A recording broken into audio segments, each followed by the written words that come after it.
This legendary actor revealed why he didn't get a credit for his huge Star Wars role.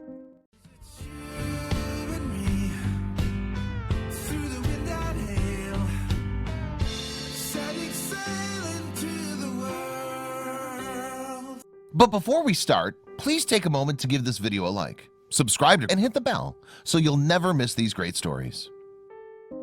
James Earl Jones lent his iconic voice to the evil Darth Vader and created the greatest villain in Hollywood history.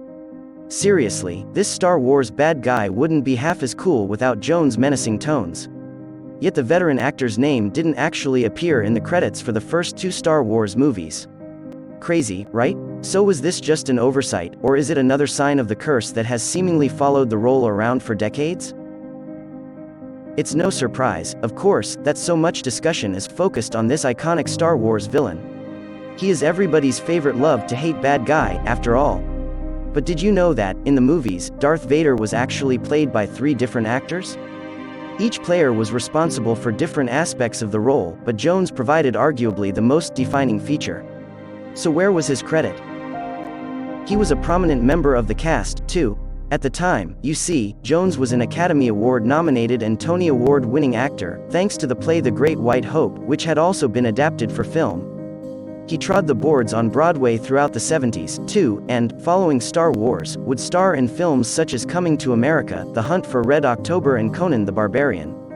He also voiced Mufasa in Disney's beloved animated classic The Lion King. But before Jones came along, Dave Prowse was the man chosen to inhabit the intimidating Vader costume on set. At 6 feet 6 inches and a former bodybuilder, Prowse was responsible for giving Vader his considerable physical presence. He gets credit in the finished film, too. Lucas had watched Prowse in A Clockwork Orange and had known he'd wanted the actor in Star Wars. Amazingly, though, Lucas initially offered Prowse one of 2 roles, Vader or Chewbacca. In a 2013 BBC interview, Prowse joked, "I said, what the hell is Chewbacca?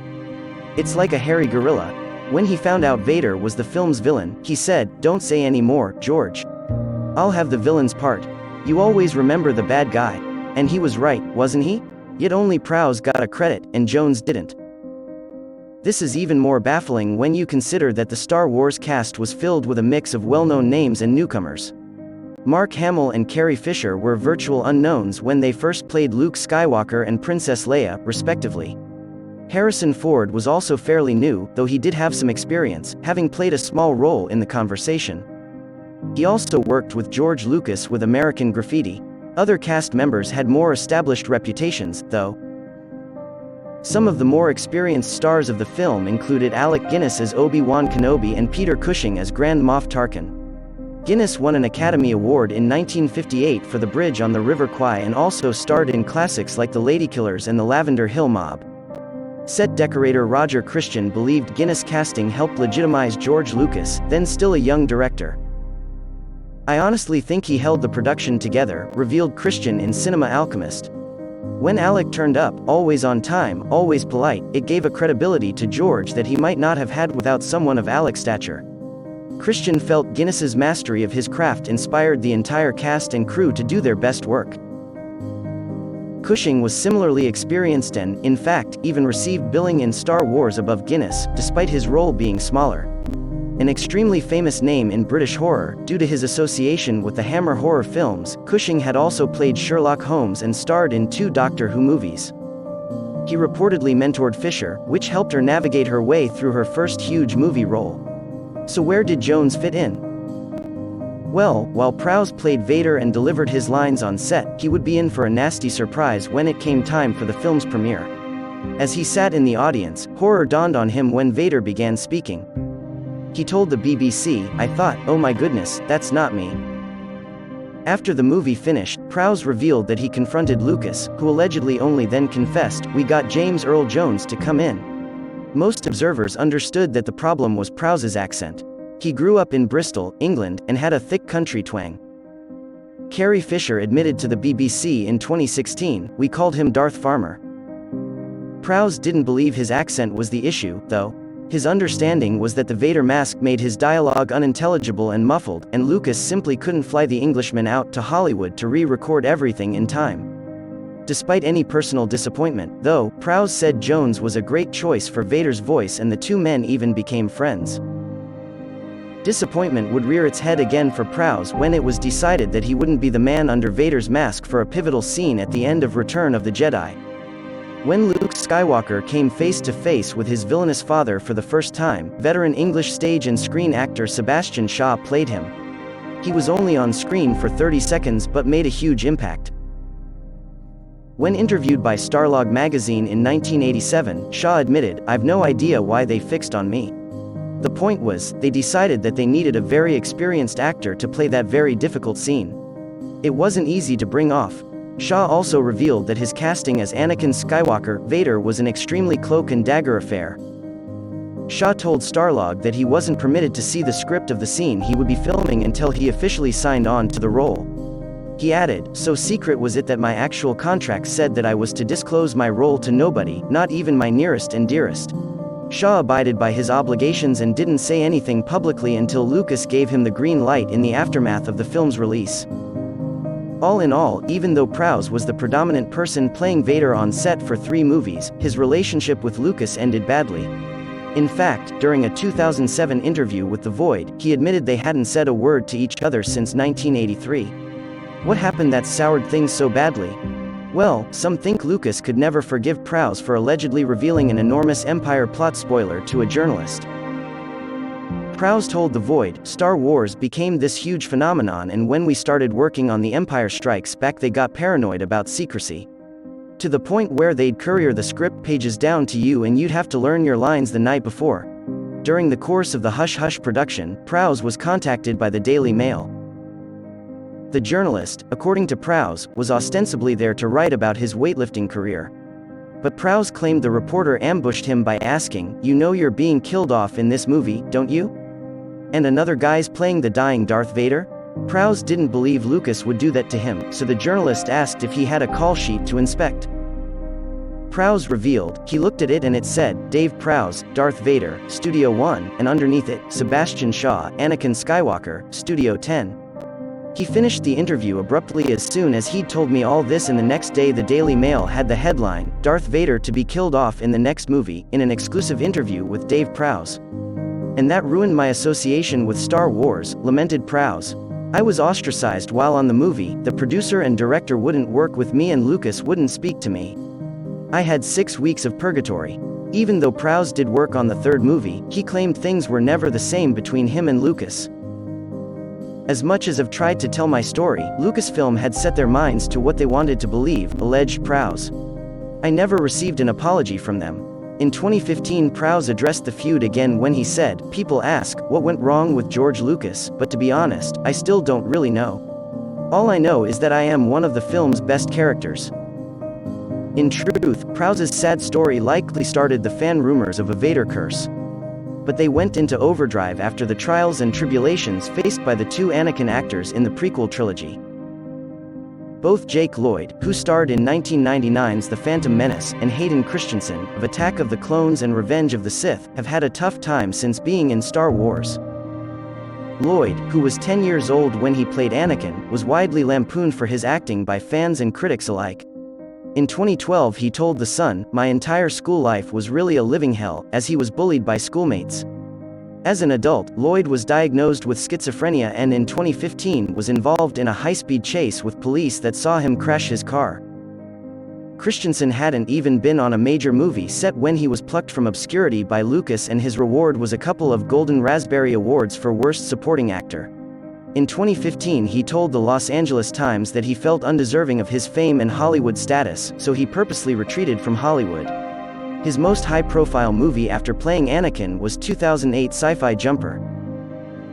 One man who avoided any supposed curse of being associated with Vader was sound designer Ben Burtt.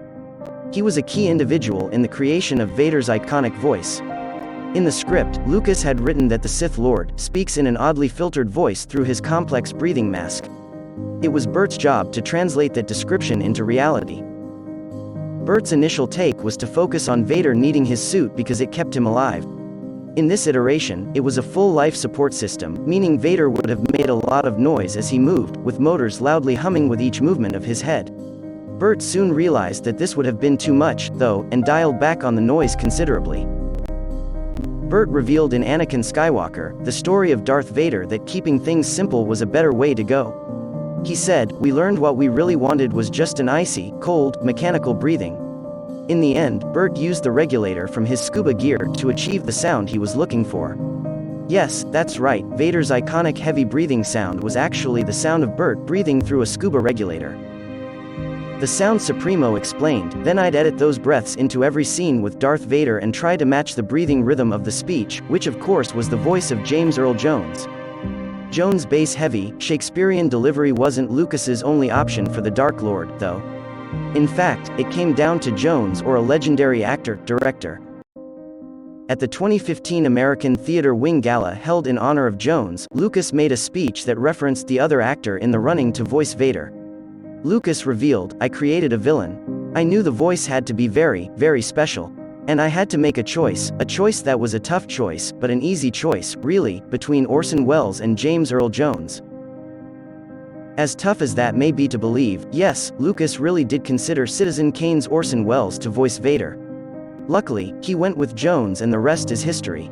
In terms of his recollection of events, though, Jones told Mail on Sunday in 2010, he thought about using Orson Welles but realized he might be too recognizable, so he hired me to do the voice, by just reading the words off the page.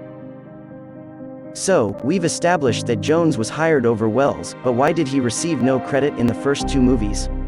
To get that answer, we need to go back to 2008, when Jones spoke with Newsday and they asked him that very question. He replied, "You know the story, don't you? When Linda Blair did The Girl in The Exorcist, they hired Mercedes McCambridge to do the voice of the devil coming out of her." Jones continued, and there was a controversy as to whether Mercedes should get credit. In a move that may surprise modern voiceover actors, Jones had an interesting opinion on the nature of the job. He said, "I was one who thought no, she was just special effects. So, when it came to Darth Vader, I said no, I'm just special effects." But by the time Return of the Jedi rolled around, the public suspected Jones was the voice of the galaxy's most feared villain. He revealed that he had previously denied it, even going so far as to agree with fan theories that the voice was Geoffrey Holder, who played the Bond villain Baron Samedi in Live and Let Die. Jones laughed, "But for the third one I said okay, I'll let them put my name on it." A few years later Jones was interviewed by Star Wars Insider magazine and reiterated his stance on his voice being a special effect. But he also added another reason into the mix for turning down a credit. He said, "I was basically hired as a special effect. Dave Prowse was the guy acting as Darth Vader, okay? Why take that away from him?"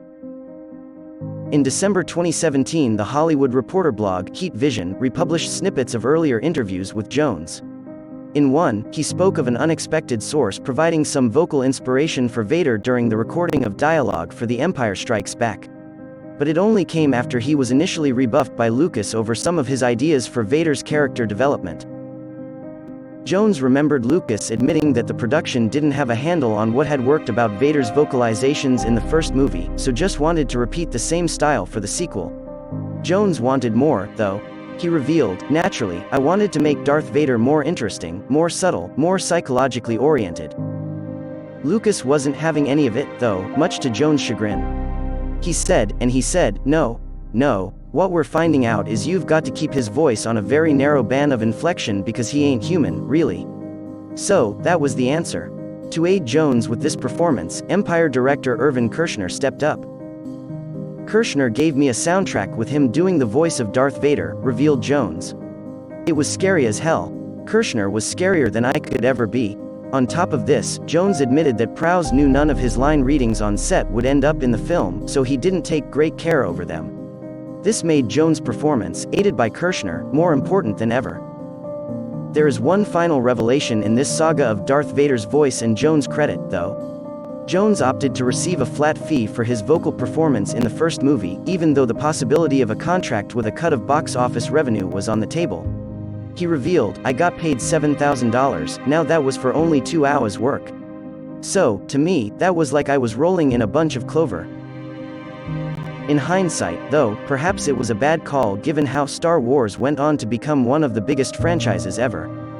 Jones admitted, "Of course, at the time, I did not know that if I had asked for percentage points of the gross, I would have been a millionaire overnight.